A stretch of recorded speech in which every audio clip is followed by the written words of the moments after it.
Taslih TV.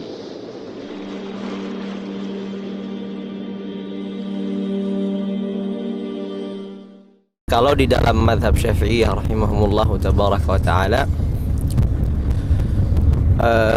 kalau berkaitan tentang wudu, berarti ada niat yang bentuknya itu niat amalan-amalan sunnah wudu, ada juga niat amalan fardu wudu. Kan Sunnah dalam wudu sama fardu wudu. iya. Jadi kan di dalam wudu itu ada yang rukun-rukun wudu, ada juga sunnah-sunnah wudu kan.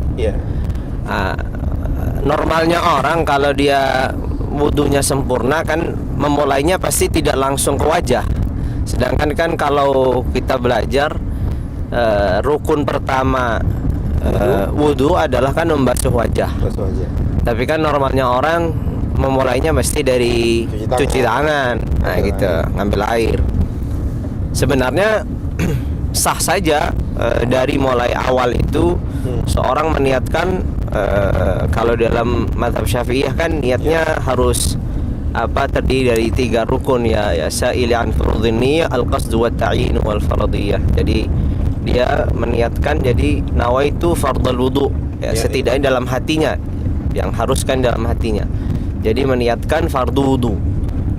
Jadi niat ini kalau sudah hadir bersamaan dengan, jadi kalau di awal bersamaan dengan berarti basmalah diucapkan melalui lisan, kemudian niat di hati, kemudian juga tangan, dan ini masih niat ini masih hadir terus sampai di wajah, maka ini sudah cukup. Cukup dengan tanpa dilafadzkan itu. Tanpa dilafadzkan sudah cukup. Ya, jadi dilafadzkan itu sesuai yang disebutkan memang hukumnya mandub lah, dianjurkan seperti itu agar lisan ini membantu dan mengingatkan hati. Jadi gitu. Nah, kaitannya adalah kalau kita bertanya tentang niat yang lengkap gitu, yang agar sempurna adalah kita meniatkan setiap gerak-gerik wudu itu sesuai dengan hukumnya.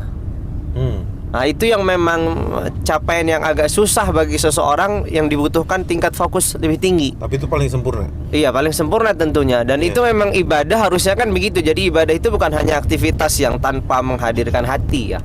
Harusnya kan ibadah itu terus menghadirkan hati terus. Nah, misalkan ya niat paling sempurna adalah ketika dia memulai wudu kan membasuh tangan ya 3 kali.